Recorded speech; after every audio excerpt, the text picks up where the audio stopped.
Kind has potentially triggering content. This prologue episode includes graphic violence, mentions of child abuse, graphic self-harm, misogynistic language, transphobia, and sexual assault. You can find the full list of content warnings in the description of this episode. This show is for adult audiences only. Listener discretion is advised.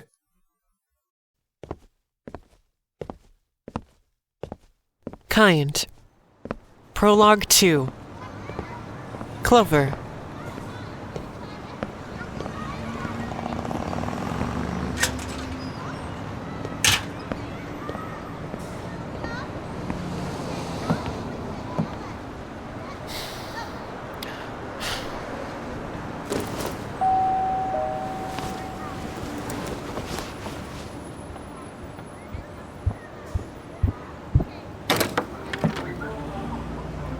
Can I help you? Good afternoon. I'm here for the interview. Right. Sorry. What was your name? Oh, of course. My name is...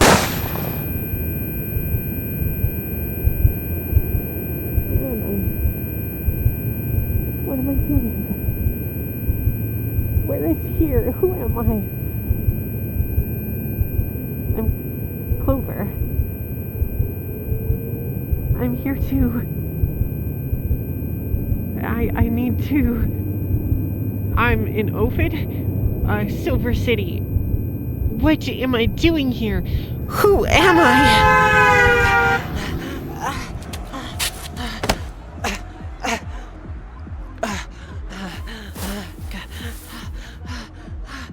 There's a bandage on my head. The blood's soaking through.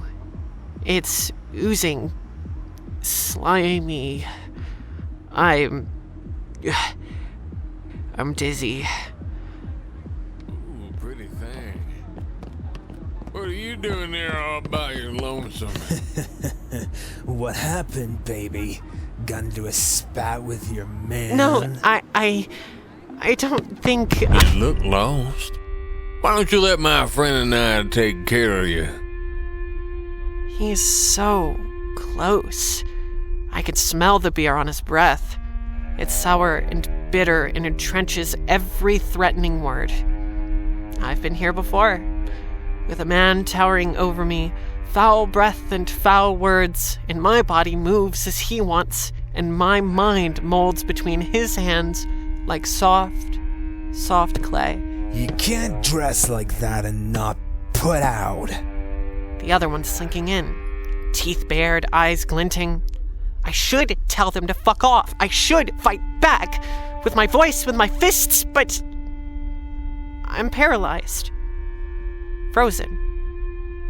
Defiance is a precious resource drawn with a will greater than mine. And there's the fear. Quiet girls don't get beat up. Obedient girls don't get killed. You look at me like that, you whore! But I know that's a lie. There's no such thing as doing the right thing when faced with a man's rage. It's a missile aimed straight at you, and all you can do is pray that your luck holds out. Now, you boys really don't want to be doing that. This one of yours? She is. Ugh. So, you should leave before I call Aaliyah to help you along. We didn't know, Day. I mean, look at her. Thought she was a dope head. Dozy fucker bleeding all over the place. Leave. Alright. Fuck.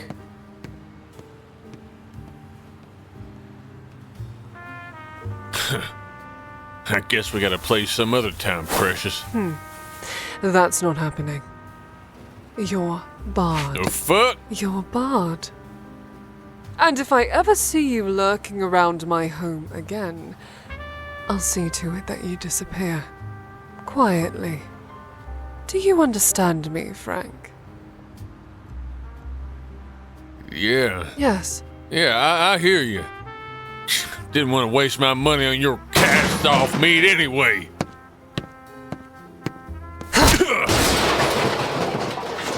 You're Fuck! Do you hear me? Fuck!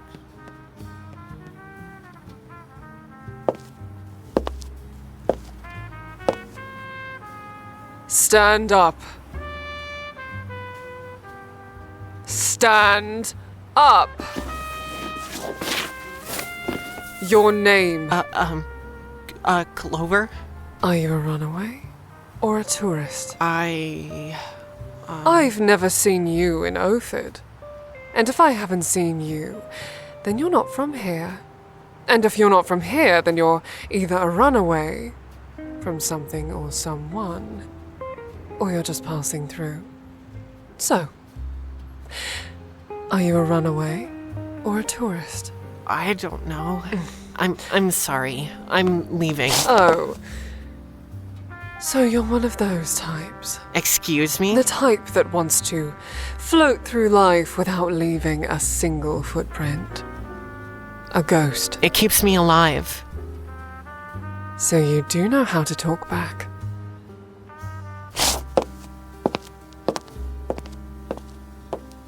Well, come on. Stop dithering.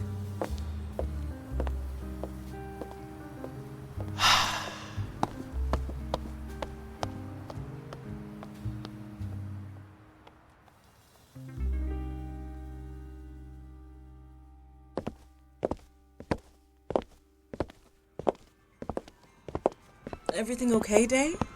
A bit of trouble with Frank and his lumbering barnacle. He did that to her? I doubt it. Nonetheless, Blacklist. another 2 for the pit.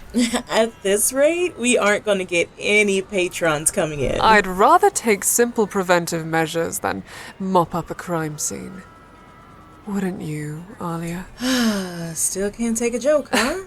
I don't pay you to make jokes. Keep sharp. Yes, ma'am. Bringing home another stray, D? Oh, she's cute. Under all that blood. Clover, Lucky. Lucky, Clover. Lucky's our star bartender. Without them, this whole shithole wouldn't exist. Need the first aid kit? Please.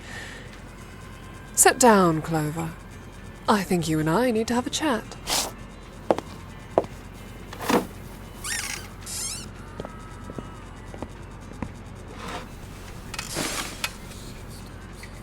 You don't have to do this. And what exactly am I doing?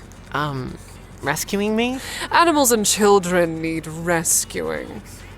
You, however, need time and space to figure out your shit. I happen to have both. I don't get it. You are a woman without a place to be. So I'm giving you one. You're giving me, a job. If you want to be so straightforward, yes, I'm giving you a job. I've never... I don't think I've ever had one. Thank you, Lucky. Do you mind? I don't do well with bodily fluids. Oh, I can do it myself. I got it. Really. Thanks. Let's see here. Yikes. What the fuck happened to you? Isn't it obvious? Yeah, stupid question, sorry. You're safe here, though. Between Aaliyah and G, this bar is harder to get into than the Pentagon. You need help behind the bar, Lucky. You know how to make I cocktails? haven't accepted anything yet. If your reluctance stems from pride, good. Pride will keep you going. Keep you on your feet. But this isn't an either-or situation. I'm not rescuing you. I'm merely giving you an opportunity. As one was once given to me. Why are you doing this? It's what I do. But you don't know me. You're not special, Clover. I have about 10 others of you under this roof. Now, settle in. Find your bearings. Lucky will take care of you.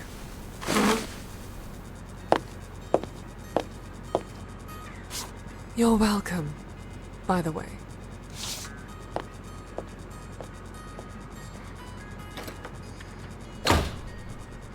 Don't worry. She's like that with everyone. I can't stay here. Why not? You got people looking for you? It's more than that. As I sit there in that cramped, smoky bar, I'm an inch out of my own skin with every muscle poised. Because I'm hunted. By what? I'm not sure, but it's out there. Watching. Waiting. Biding its time. I told you, didn't I? You're safe here. Whoever's after you, they're not getting past Aaliyah. Anyway, even if they did, they got 10 of us to get through first. And old Milburn Pennybags over there? Yeah, he might not look it, but he was a famous boxer once. Big spender. Milburn Pennybags? Guys around here like to keep their dirty secrets secret. He's okay. Point is, you can relax. No one's gonna make you do what you don't want to do. You don't even have to take the damn job. Dee's just seen a lot of folk in your position. Hell, we've all been there. More often than not, our story ends with a headstone and a 2-bit epitaph. So this is charity? Don't be a bitch. You still want to be out there, bleeding all over the place? Sorry. Come on. Just so happens we got a free bed.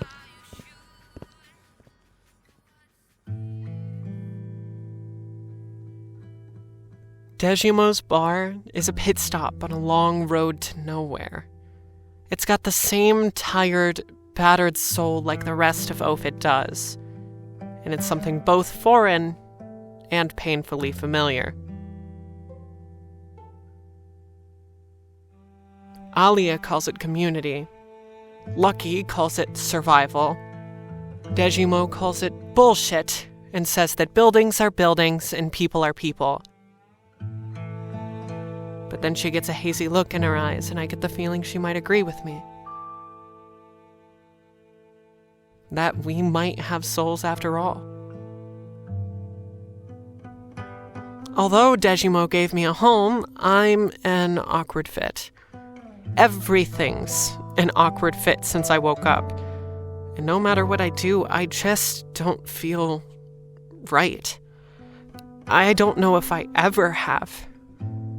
I'm off kilter, like there's a jagged crack in my body and my edges don't quite align. Nothing is definite. Every step is hazardous. But I'm not alone. I take solace in that. Maybe I shouldn't. I don't know.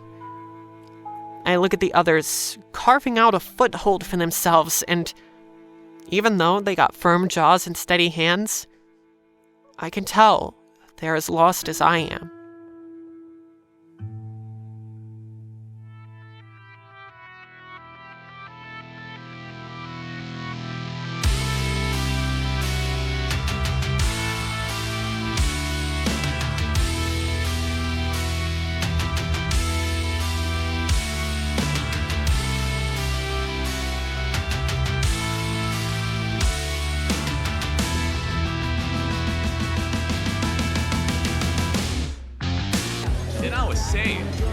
What's the deal with airline food? It is just so goddamn. Hey, Lucky, you got any Dillstern Darks?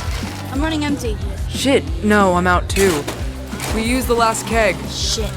Hey, Chloe. Yeah? Relax. You're okay. You're doing good. I can't get this bottle open, and this guy's been waiting for God knows how long, and have you seen the lines? Hey, take a breath.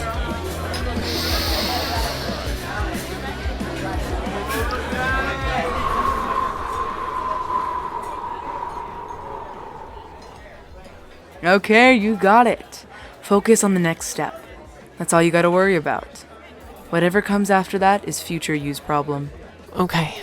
And if your hand's slipping, wrap the bottle opener in a rag. Gives you a better grip. I did it! See? Sometimes you gotta slow things down and enjoy the view. Who's next? Sorry about that. Did you want anything else? Lucky glances at me with this crooked grin, and I realize that I've never seen them smile like that at anyone else. It's a shame because it opens up the planes of their face, like a sky unbound by the refuse of humanity. Like my own personal miracle. Hey, Clover. You a pineapple on pizza girl? Or an I got no taste buds and my opinions are shit girl? Shut the fuck up, Nari. She does this every time. It's for science. Yeah. So, Beansprout, what kind of girl are you? I don't know. That ain't a real answer. Come on, it ain't rocket science. You just said it was. Don't listen to her. She's just full of shit. Don't look so worried, Chloe. If you don't know, we can just figure it out. Here, try a bite. Ugh. There you go. You're a no pineapple kind of girl. Oh, Bill. Here, a slice of cheese pizza. No pineapples. Thanks. It's such a simple thing. A question of preference. Pineapple or no pineapple. Dilstern dark or strawberry daiquiri. Sunrise or sunset. Be alone or... lucky. But it's everything. It's all I have. Every affirmation, my tastes, my preferences, my values. It gives me a firmer grip on myself. Helps me exist in this hazy smear of a world. As I crawl through each day, I find more of my edges, my shape, emerging from this unknowable entity called Clover. Pest control is a luxury? It is an outfit.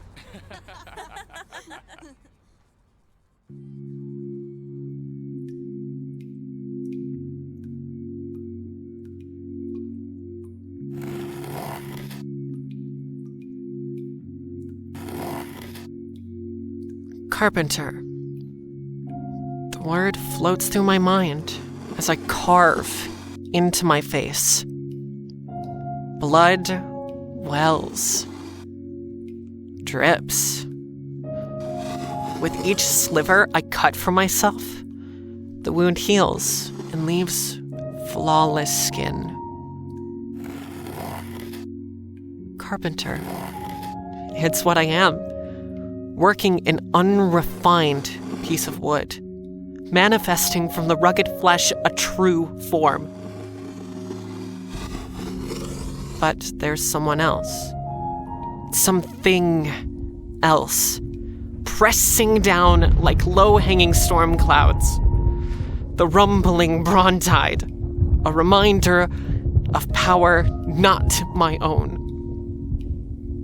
The freedom I have isn't yet my own. Come in.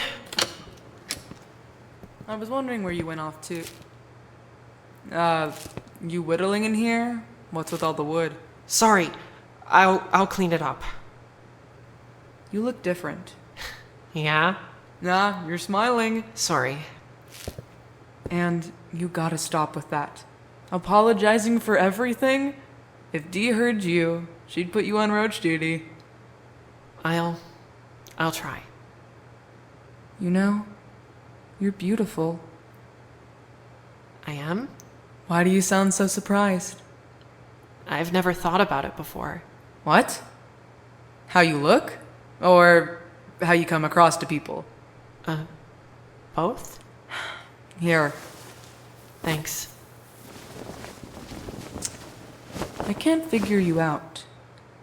Sometimes you act like you don't know anything. Like you were born yesterday. But then, when you think no one's watching, you hold yourself like nothing can touch you.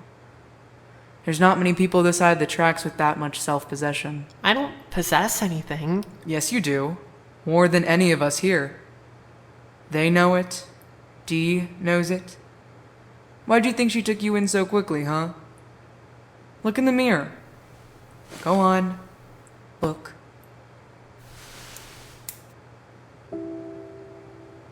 I'm only halfway there. And halfway somewhere far, far away. But look at how you're holding yourself. Your straight back, your raised chin, the way you fix on things with your eyes, like you're trying to shoot lasers out of them. I don't remember what happened. Why I'm here. How I got this scar. It doesn't matter. It does. No, it really doesn't. Sure, it's nice to know where we come from, why we are the way we are, but you don't need all that to exist in the present. And you sure as shit don't need to remember the asshole who gave you that scar to give yourself a future. Sounds like you know what you're talking about. Sure I do. I grew up in the Bible Belt. That's probably all you need to know, right? Well, miraculously, I found the one other queer kid in my town, and we started dating. My mom? She makes Carrie White's mom look stable. She caught us in bed, went batshit, dragged me into the shed and tried to beat the gay out of me. Then she kept me locked up for days. After that, I got sick. Real sick. You ever hear of sepsis? Yeah, I don't recommend it. So I lost my hands, lost my girl, and lost all hope in the space of a week. I lost everything. I'm sorry, Lucky. What did I say about apologizing, huh? Anyway, that was it for me. My mom got a slap on the wrist, and I got tossed into the system. But I wasn't safe. I didn't think I could feel safe ever again. So, I took off. Train hopped across the country till I hit the East Coast. And here I was, Silver City, the biggest shithole in the US of A. And that's when you met Daejimo? Not so much met as was saved by her. Oh. I tried to jump into traffic and she saved my ass. Blackmailed me into the bar and told me to make her a Ramos Gin Fizz. Shit, I struggled to wipe my own ass and this Cruella de Vil knockoff wants me to make her a goddamn cocktail. I was pissed. Told her to fuck off, told her that I was gonna finish what I started. And you know what she did? I can imagine. She pulled out a wad of bills from her bra, slapped it on the counter, and told me if I made her a Ramos Gin Fizz, she'd pay me $1,000. Now that's a significant amount of money. I wanted to die, sure. But I also didn't. No one does. Not really. And that money to me looked like a far better alternative than becoming a red smear on the tarmac. So I told her, "Hey asshole, I got no hands. I can't make you the damn drink." And she says, "Figure it out." And I was pissed enough to try. It's been 10 years and I've figured out a whole lot more since then. See, I can't approach my life like my normal is the same as it used to be. I have to change tactics. Change perspective. Learn a whole new way of living. Because the world isn't going to change for me. Why would it? It's rigid and mean and caters to the mold. The cookie cutter. Me? I'm its worst nightmare. So, I figure out my own way of doing things. Figure out how to move an immovable mountain. How to be patient. How to be seen. How to grow into my own body. Again. Did you? Grow into it? Better than most, sure. And each day that passes is one day further from that woman and what she did to me. It's one day further from that scared kid that tried to jump into traffic. I don't want to jump into traffic. Good. We only got one go at death and that's not it. You're going to be okay, Chloe. I promise. Will you teach me? Teach you what? How to be like you. You don't need me to figure yourself out. But I suppose I could give you a nudge every now and then. Be your Daejimo. My very own Cruella de Vil. Exactly.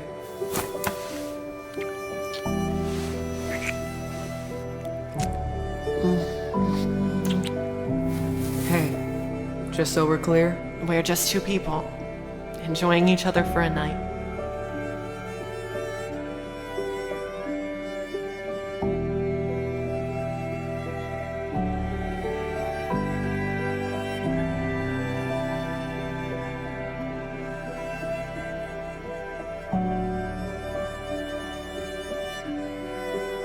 The intimacy is familiar. Warm. Like a home I'd long forgotten.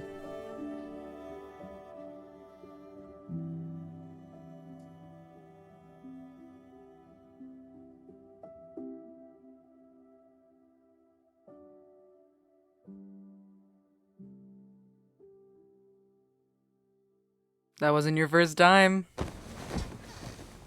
No. You remember? My body remembers. Better than nothing, right? What about you? That was definitely not my first time. Do you do this often? Why? Getting jealous? I'm curious. Sure. It's my side gig. Don't get me wrong, D pays us just fine, but I got a place to be. And I can't get there without a fuck ton of money. Where are you going? The Arctic. Seriously? I mean, think about it.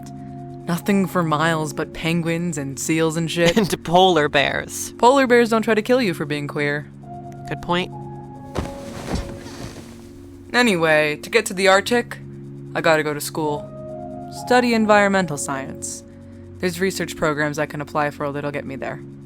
Just need tuition money. Sounds like you've thought about it for a while. Every fucking day for the past 5 years. Environmental science? You know what's wrong with humans? We like to categorize everything. Isn't that the whole point of science? Science isn't God.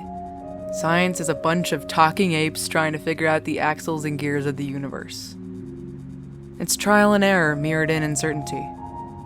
Even when we get the answers, they can be disproven. My point is, the way we do things don't work. It's fundamentally flawed.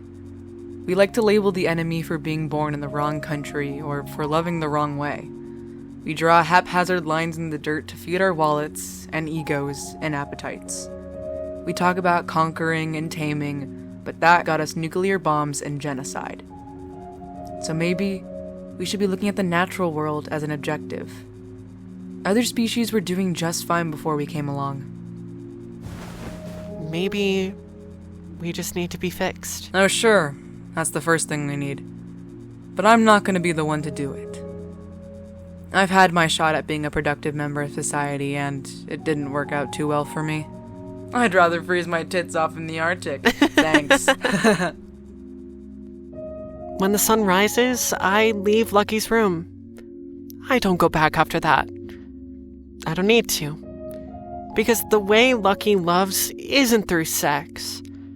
It's through their crooked smiles and fleeting touches and the way they welcome me into their world. Talking to Lucky makes me think that it's okay to be heard and take up space. It's okay to want things, to want better, and leaving traces of myself isn't a burden or an imposition. The longer I'm here, the less Clover feels like a foreign word. I said I'm looking for Clover. Blonde bitch with a foul mouth, got a mean glare. You seen her? Sure, she's standing right in front of me. Great, a fucking comedian. Let me show you something real funny.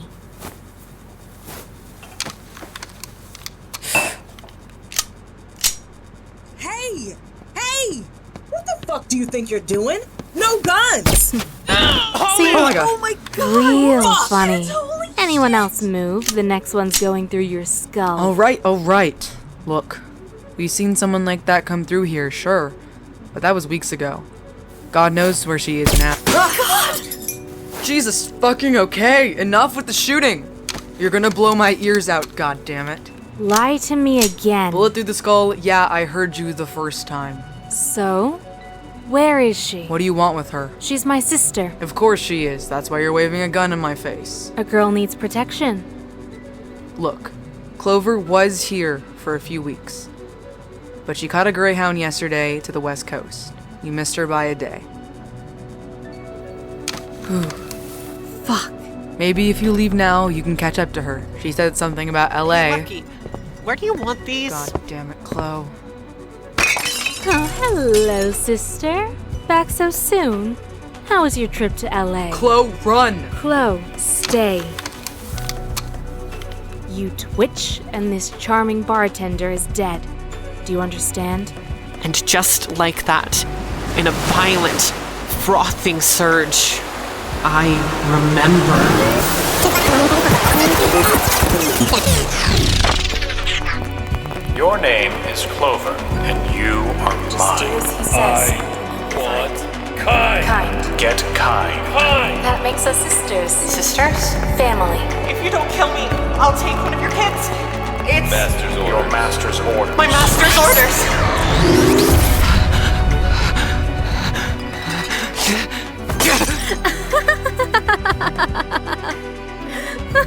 What are you going to do with that? Poke me to death? I'm not going back, Annika. Our master needs you, sister. You left him in such a state. Even if I went back, he can't control me. Not anymore. I'm sure he'll find a way. Annika, you don't have to do this.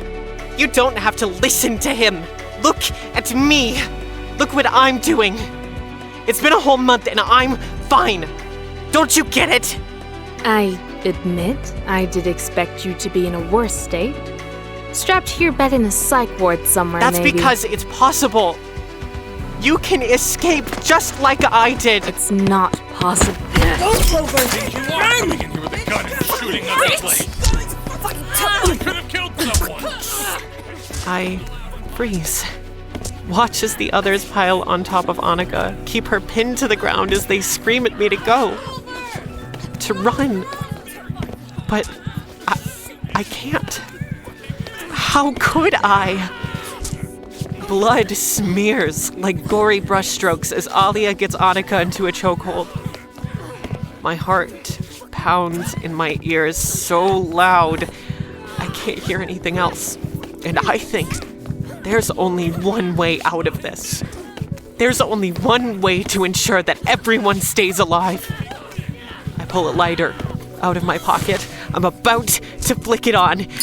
And then Lucky touches my back,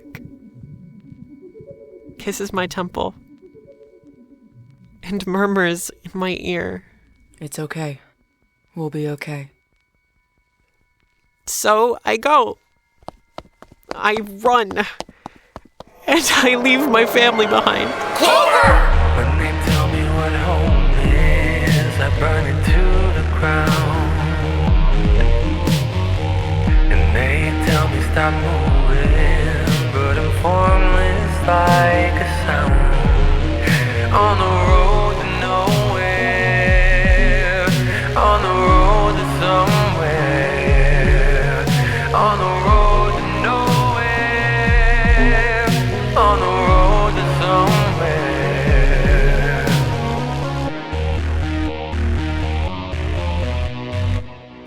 My father's a bad God and my mother is the earth. Don't look like anyone and I don't know my worth. On the road to nowhere, on the road to somewhere, on the road to nowhere, on the road to somewhere.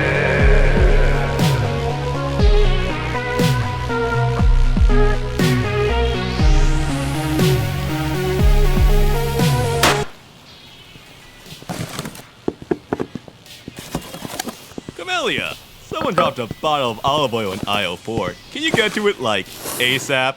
You know, it reminds me of the time my roommate drizzled dish detergent all over my bathroom floor.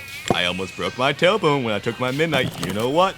He said it was a prank, but I reckon he just got the devil in him. Sure thing, Hound. I'll get that cleaned right up. Hey, thanks, Camellia. Aren't you a darling?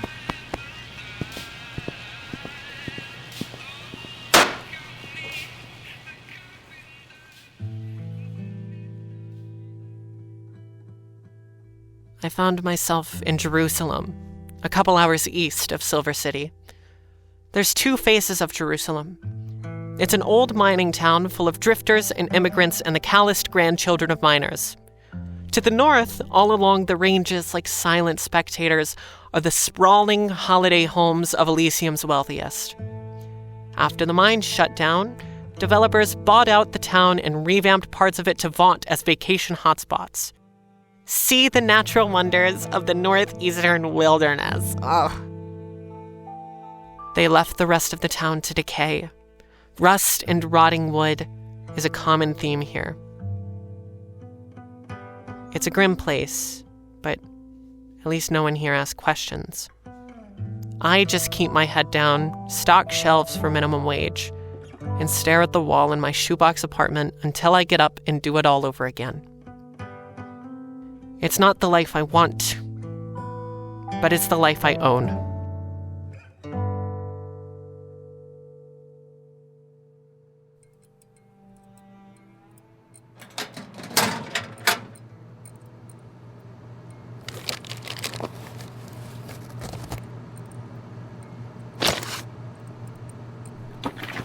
Well, colored me poop. It was nonstop today, wasn't it, Camellia? Sure was, Hal. You did a fantastic job with the cleanup, by the way. I could see my reflection in the tiles, although they were supposed to be that grayish color. But surprise, surprise, they were as white as St. Peter's early gates. Hey,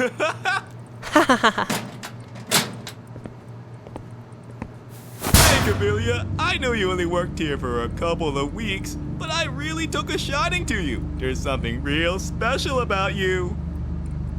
Thanks, Hal. That's why I hired you, you know. Agnes, she didn't want anything to do with you. No offense, but it was pretty obvious that you intentionally fudged some details in your resume. Agnes thinks you're a fugitive. Criminal scum. She calls you a real pervert, that one. Whew. You should have seen me in there. I went at her. I really did. I told her, Agnes, you wash your mouth and check your humility. The Lord God says thou shan't judge thy neighbor, and if you keep judging this pretty young lady, ain't that just you saying you know better than the Lord Almighty? Well, if that didn't shut her right up. That's great, Hal. I really appreciate it. Aw, there's no need for that. I didn't do it to get brownie points, although I do love a good raisin brownie. Yum. Look, Hal, I really gotta get going. I don't usually like to flex my managerial powers around here. It's not good form. I like to think much like Jesus with the lepers. I'm a down-to-earth, relatable guy who spends most of his time amongst his employees. I'm very much one of you. I very much doubt that. All this to say, Camellia, I should very much like it if you would have dinner with me sometime. Say, Friday night, 6 o'clock? I'm really flattered, Hal. Truly, I am. You're a great boss. Oh, don't call me that. Boss is my father. But I'm afraid I have to decline. Now, if you'll excuse me, I have some place to be. Oh, shoot. You're busy on Friday, and I just made my assumption like the fool I am. A girl like you, well, of course you're out on Friday night. I got a jam-packed schedule myself, but I can make an allowance for you. What night are you free? Thursday? Saturday? Dare I say, Sunday? Hal, I can't have dinner with you. Sure you can. No, I can't. Can you please get out of my way? Oh, I think you can. And do you know why, Camellia? Because if you don't have dinner with me on Friday night, you'll be out of work by next Monday. What you're describing, Hal, is wrongful termination, which is illegal under Elysium law. And what you're doing right now, it's called sexual harassment. So do you want to be the manager who gets put on the sex offenders registry? Or do you want to let me the fuck go?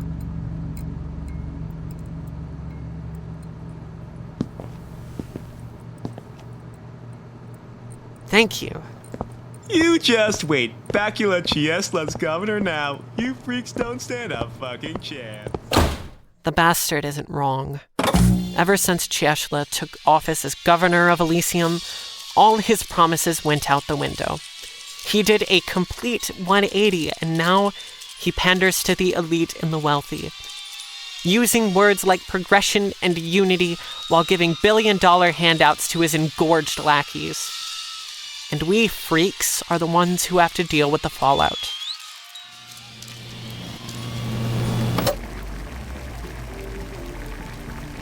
Damn it.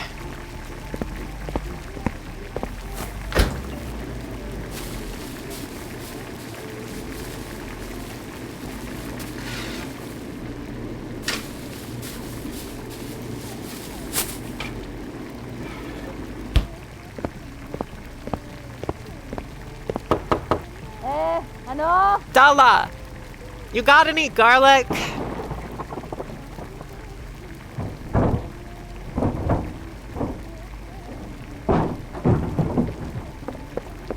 Itong batang to.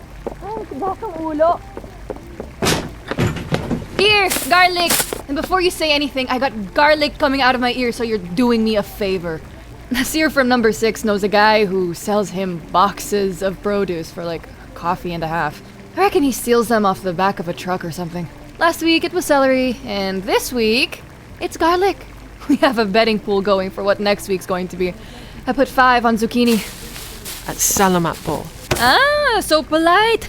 What, do I look like your lola? Hey, what are you making there anyway? Spag. Really? Like this? Yeah, but it's not going so well. No, it's not. Who taught you how to cook? Clearly, no one. Ay, Diyos ko pa, how you survived this long is a wonder. You keep chopping up the garlic. I'll help you. This time, listen and watch so you remember how to make it. Understand? That would be great, Dala. Thank you. Yeah. So, what happened? Your face. It's like someone died. What happened? Nothing. Nothing. Christ, Clover, you sound like my teenager. Hal asked me out to dinner. Although asked is putting it lightly. Hal? Oh, your boss? Really? Hey, don't look so surprised. I didn't think he was your type. He's not. Yep. So what are you going to do? I don't know. Keep my head down and hope for the best. And if he does it again? Then I'll just quit, I guess. I don't know. I guess. I'll quit. What is this, huh? Why are you so lukewarm all the time? Do you own any heels? Heels? No. They're not really my thing. Not your thing? Not your thing? They seem kinda dangerous. That's the point. Hey, Clover. Do you know where high heels come from? They were a status symbol in ancient Egypt. Then, they were a military shoe used by Persian cavalrymen to keep their feet in the stirrups while they were slaughtering their enemies. 16th century, European aristocracy started wearing them because heels gave them height. Kept their precious, priceless souls off the sewage-covered streets. Ew, stinky. 17th century, King Louis wore them as a symbol of his power, his divine authority. Heels were holier than the cross. That's amazing. How do you know all this? I thought that would be obvious. I mean, look at me. Oh, I thought it was raining outside. This isn't a raincoat! Diyos ko po. So, why do I need heels? For the exact same reason why a white 40-year-old grocer from nowhere, Jerusalem, holds your future in his grubby little hands. Heels give you power. And sis, darling, baby girl, in a world like ours, power is everything. Dala runs next door and comes back 10 minutes later with the tallest pair of heels I've ever seen in my life. The shoes are stunning, shimmering like disco balls. The heels are at least 8 inches, and the soles look like wedges of sparkly cake. Yeah, that's right. You got a strut. Like me, see? Watch how I do it. Strut, strut, strut. Sashay, sashay. Oh, it's all in the core. Sway the hips. Squeeze the perineum. No. Don't hold your arms out like that. What are you? A chicken? If you're confident, you won't fall. Like ice skating. Mind over matter. I look ridiculous. You look good, sis. And I have good taste. The spaghetti sauce gets cold on the stovetop as Dala teaches me how to wear my first pair of heels. And not just any heels, she says. They're called fuck you heels. If you can talk, you make the fuck you heels talk for you. See? Fuck you! Oh, shit! Ooh, maybe you can find yourself a carpintero to ask you out next time, huh?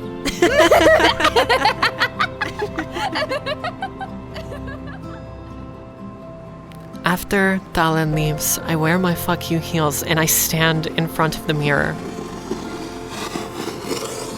I stare at myself and I finally see what Lucky saw. Possession, presence, power. The heels weigh a ton on each foot, and as I stride up and down my apartment, I feel grounded. I don't just exist, I thrive. Wearing my heels is a promise to myself, to be seen unflinchingly, to be known, to be defiant. And they make my legs look fucking amazing.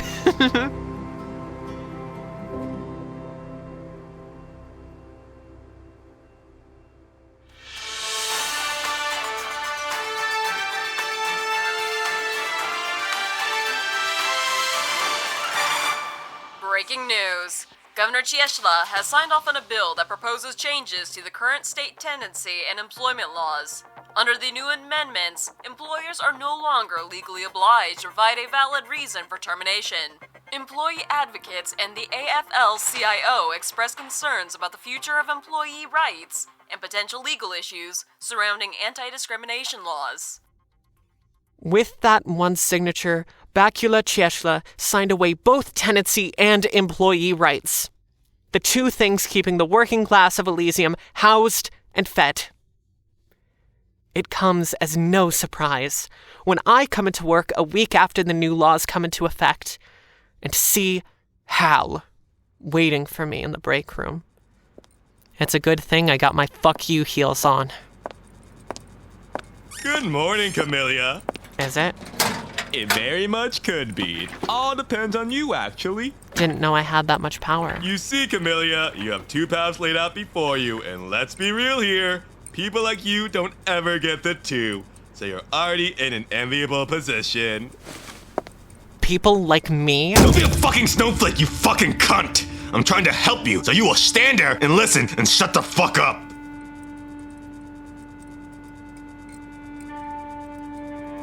What do you want, Hal? Thank you for asking, Camellia. It sure is nice to be able to have an adult conversation, isn't it? As I was saying, you have two paths set before you.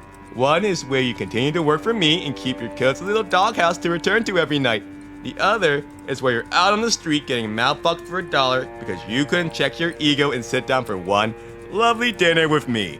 So, I think the answer is pretty clear, don't you think? I think I'll get mouthfucked. Thanks. You do not walk away from me! Don't touch me! You leave and that's it! You're done! You're fired! Great! I quit! What are you doing? Get off me! Stop! You're hurting me! Hal! If you won't give me what I want, then I'll just have to take what I want. If you can't talk, you make the fuck you heels talk for you. I said I quit!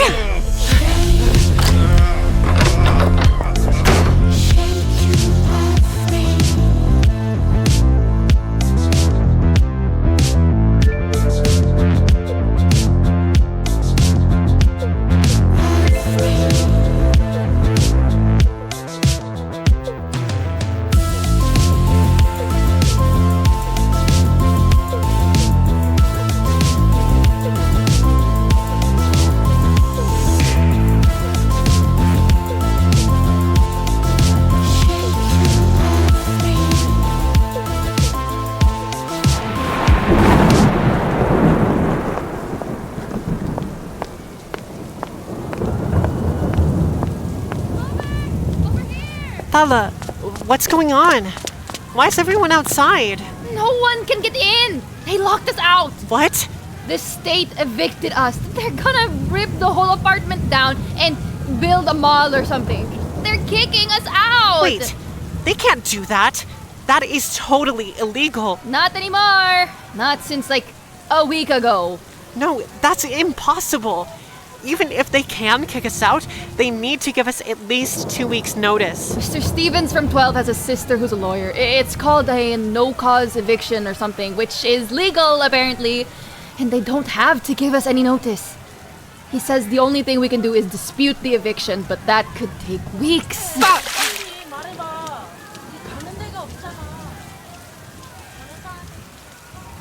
It looks like a garage sale out here. They just tossed my TV out into the rain. They could have at least let us move our stuff out. How am I going to watch my teleserye now? Thala, what are you going to do? Your kids. They're with their father. They'll be okay. What about you? I suppose I'll go crawling back to my parents. Grovel at their feet. You know, we haven't spoken in 20 years. They couldn't stomach that I wanted to study fashion. No, they wanted a doctor or a lawyer. Only the best for their little girl. Only the best until I defied their wishes. I have to brace myself for the biggest told you so in history. They weren't right. And they still aren't. Thanks, sis. How did it go with the boss? Did the fuck you heels work? Well, I'm out of a home and a job. Yay. But I did put a good dent in his chest before I left. We have to take our wins where we can, right? Right. Thala invites me along to her parents' house, but I don't want to keep putting my future into other people's hands. I don't want to depend on strangers or owe them more than I can give. I just want to try walking to the next pit stop by myself and see if I can make it.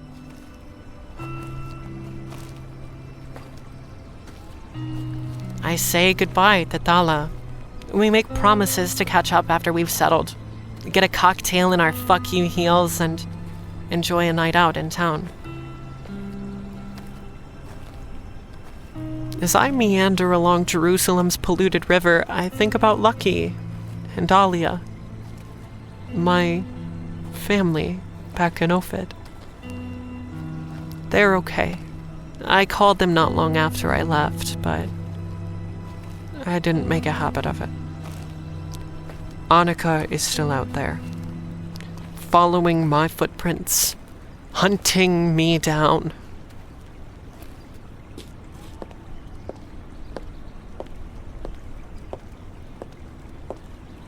Hey, yes, you, come over here.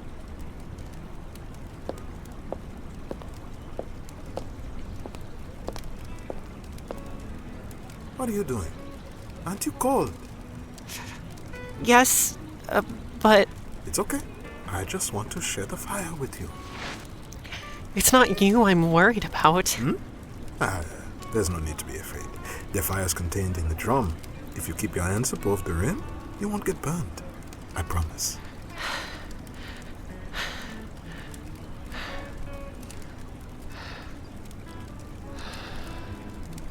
Okay. Thanks. I like your shoes. I like your hat. Thank you. It's a gentleman's hat. I didn't know they existed. Gentlemen. Oh, yes. We are few and far between, but I can assure you, miss, we do exist. It's It's Clover. To donne. At your service, Miss Clover. Just Clover's fine. Dieu donne. Gift of God. A small plant with 3 leaves. Or if you're lucky. So what brings you to the bridge, Clover? Bakula Ciesla. Ah, another victim. In more ways than one. Yeah. You? I was a computer engineer. 7 years at Web Industries working Web Industries? Seriously? It was a long and hard road to that blue tower, but I made it. I did. At least for a time. So, what happened? Well, as brilliant as I am, I could only get so far without the advanced social skills my peers possessed. No matter how much harder I worked, how much better my ideas were, I persistently lagged behind. In the end, I burned out had a mental breakdown and isolated myself. Couldn't move, couldn't speak, couldn't do anything. One thing led to another, and now I'm here, under this bridge, sharing a fire with you. That's terrible. Webb's a shit company anyway. If you didn't lose your job, you would have lost your soul. Oh, you're probably right. Are you hungry? I could eat.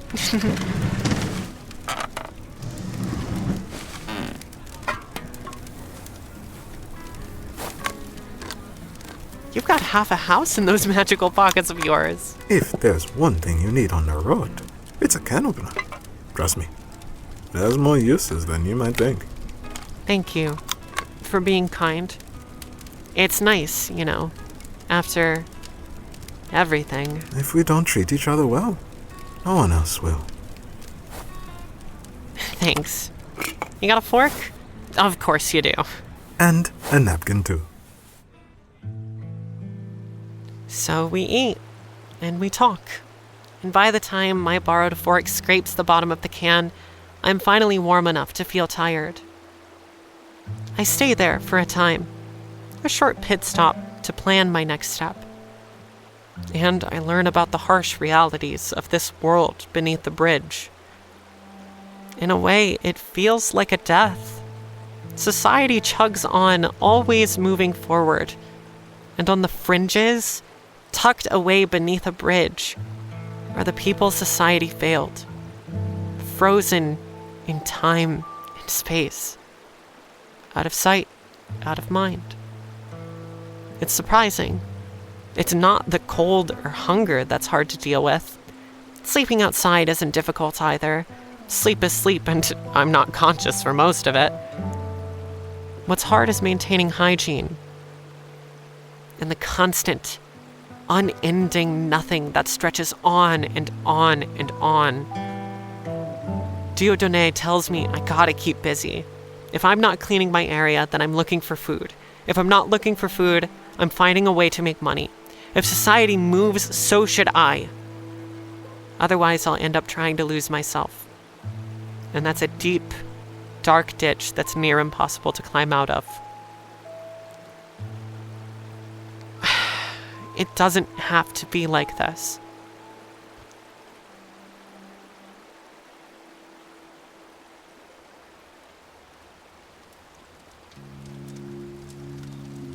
I wish I understood. Understood what? Why this place even exists. It's a very long and complicated history. But I suppose if you want to get to the core of it, it all boils down to want. Want? Want, as opposed to need. I don't think it's bad to want something. No. It's good to know what you want. And it's good to pursue that want. It keeps us driven, alive. But when it becomes excessive, that's where things go wrong. Instead of stepping back and figuring out how they can slice the cake into even pieces, men like Bakula seize 90% of the cake and leave 10% for the rest of us. 1. Overly fed men. 10 million underfed people. And to add insult to injury, the 10 million have to pay $5 for their meager share. And they are desperate enough to pay. Hunger keeps the beasts docile. 4 of those $5 go to Bakula. $1 goes to the baker. Bakula buys another cake. He dishes out crumbs and rakes in the money. All the while, the 10 million get weaker and poorer and sicker, and we don't have enough time or energy to even question the inequity of it all. So how do we stop it? We don't. There's 10 million of us and one of him. You'd think it would be that easy, wouldn't you? Theoretically, it should. But people don't work like that. Why not? You'd have to ask a psychologist. If I knew how people work, I'd still be in that blue tower, selling my soul. Hey, cheer up, kid. You don't have to save the world in one night. You do what you can. Help out your community, vote for the right leader, take the right risks, and speak up for those who can't. You start by saving one life at a time. You hear me? Yeah, I hear ya. Good. Now pass me that beer. All that talking's got me batched. Just the one beer, old man. And every night you nag me about this or that. You're worse than my mother.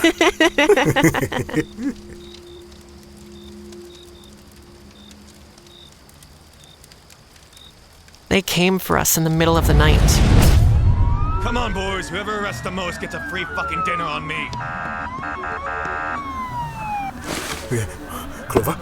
Clover, wake up, kid. What's going on? It's time to go. Grab what you can. We have to go, kid. Now.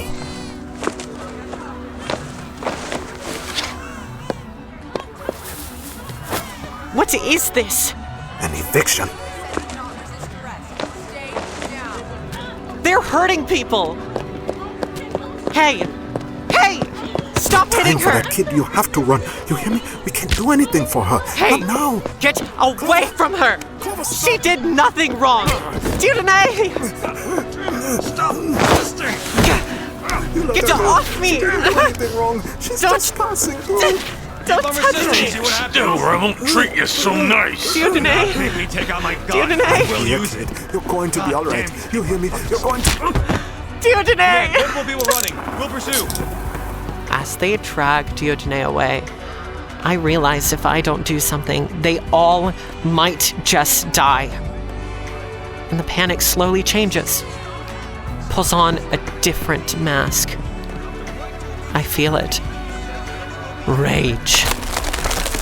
Deep, churning, uncontrollable rage.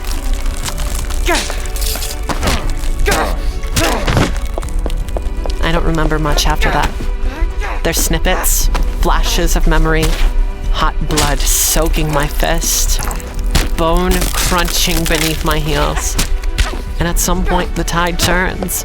My rage catches, spreads, burns the heels of my people, and we fight back!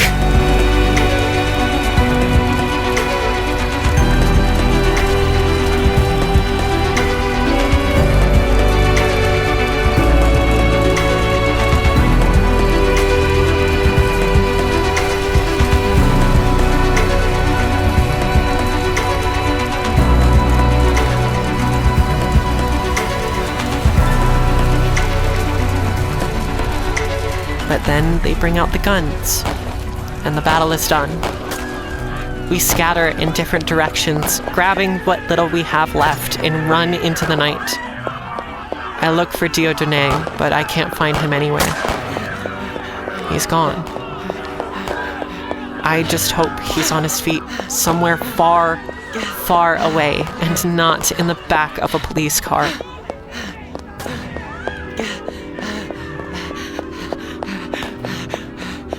The night stretches on. It feels like forever.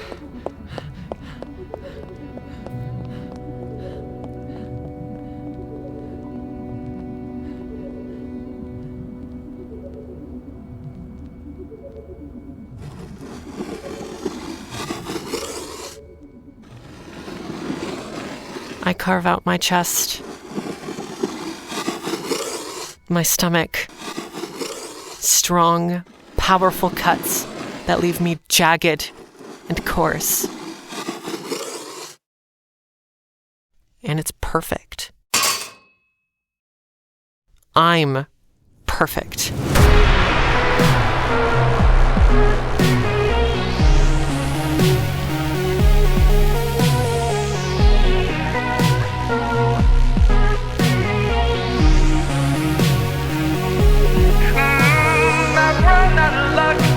I've lost my shoes. The bridge has been left and I'm badly bruised, but I'm alive and I will die.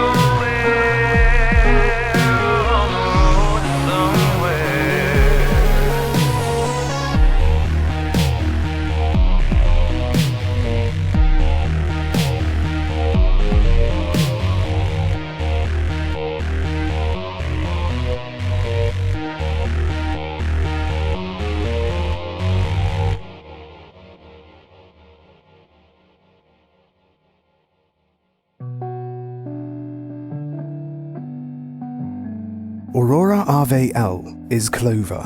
Madison Diaz is Lucky and Police Officer Number 2. Sky Redden is Tala. Patrick J. Delva is Dieudonné. Vyxenah is Daejimo. Mystic Waterz is Aaliyah. Hannah Elizabeth is Nari. Bree Frankel is Annika. Harrison Chow is Hal. Jeremy Tucker is Bakula Ciesla. James Reece is Dodder Leach. Austin Sharp is Drunk Number 1, Barstaff Number 1, Police Officer Number 2, Police Extra, and Kenji. J. Rossouw, also known as J33721, is Drunk Number 2 and the Narrator. Kristina Muras is Barstaff Number 2 and Police Extra. Assassina is the SCM News anchor. Athena Lee is Olivia Ciesla. Matt Doherty is Bates. KoreHan is The Stranger. This episode's cover and promotional poster is by Eva Mini. Promotional character artwork is by Elias. Produced and marketed by Madison Diaz. Script edited by Matt Doherty. The script consultant for this episode is Aurora Ave-L. Written, directed, and sound designed by Jayan Juan. The featured song for this prologue episode is Hearth by Jaden Azakai. You can find him on SoundCloud under the same name. You can find the full credits in the description of this episode. Clover's story is continued in Kind, an LGBTQ+ mythical noir audio drama, premiering in late 2024. Follow us on social media and your favorite podcasting app to stay updated on future releases. This has been presented by Strange Kind Studio.